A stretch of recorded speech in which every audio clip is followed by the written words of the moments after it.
एक जंगल में बहुत से चंदन के पेड़ थे। उन्हीं में से एक पेड़ पर एक अजगर रहता था। अजगर को चंदन के पेड़ की महक बहुत पसंद थी। एक दिन अजगर पेड़ से लिपटकर सो रहा था। उसी पेड़ के ऊपर की टहनी पर एक चिड़िया ने अपना घोंसला बना रखा था। चिड़िया के दो छोटे बच्चे थे। चिड़िया अपने बच्चों को खाना खिला रही थी। तभी उसके बच्चे के चहचहाने की आवाज़ से अजगर की आंखें खुल गई। उसने चिड़िया से कहा, अरे चुप करा इन बच्चों को, चैन से सोने भी नहीं देते। चिड़िया बोली, अजगर भाई सोने के लिए तो रात बनाई गई है, दिन में सोने से अच्छा है आप जाकर कोई काम करो। यह सुनकर अजगर कहने लगा, तूने कभी अजगर को काम करते देखा है? हम तो ऐसे ही पड़े रहते हैं। कोई शिकार फंस गया तो उससे हमारे 10 दिन का भोजन हो जाता है। यह सुनकर चिड़िया को थोड़ा सा डर लगा। भाई तुम कहीं मुझे और मेरे बच्चों को खाने को तो नहीं सोच रहे हो? अजगर यह सुनकर हंसने लगा। उसने कहा, अरे तुम्हें खाने से मेरा क्या पेट भरेगा? वैसे भी मैं इतने छोटे जानवर का शिकार नहीं करता। धीरे धीरे समय बीत रहा था। कई दिनों से अजगर को कोई शिकार नहीं मिला। अजगर बहुत भूखा था। इधर उधर चिड़िया हर दिन अपने बच्चों के लिए दाना चुगने जाती और लाकर अपने बच्चों को खिलाती। उसके बच्चे बहुत खुश होते थे। एक दिन जब चिड़िया दाना लेने जा रही थी, तभी अजगर ने सोचा, आज क्यों ना इसके दोनों बच्चों को खा जाऊं।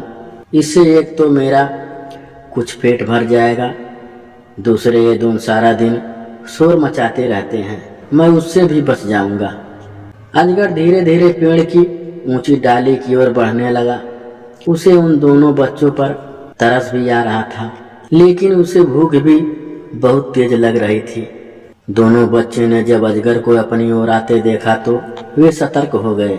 अजगर जब सोता था तब चिड़ियों ने अपने दोनों बच्चों को सिखा दिया था कि यह आलसी अजगर कभी भोजन न मिलने पर तुम्हें खाने का प्रयास कर सकता है, इसीलिए तुम दोनों को उड़ना आना चाहिए।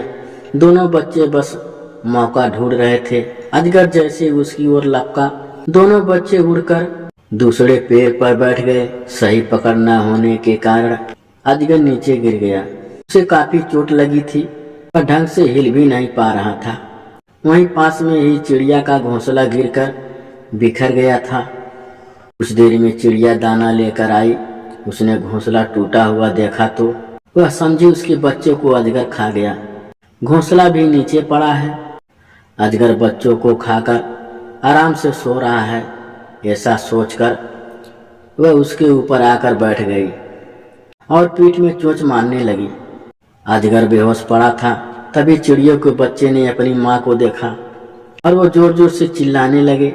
उन्हें देखकर चिड़िया बहुत खुश हुई।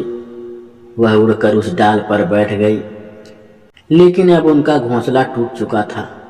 तभी अजगर को होश आ गया। वह अपने किए पर पछता रहा था।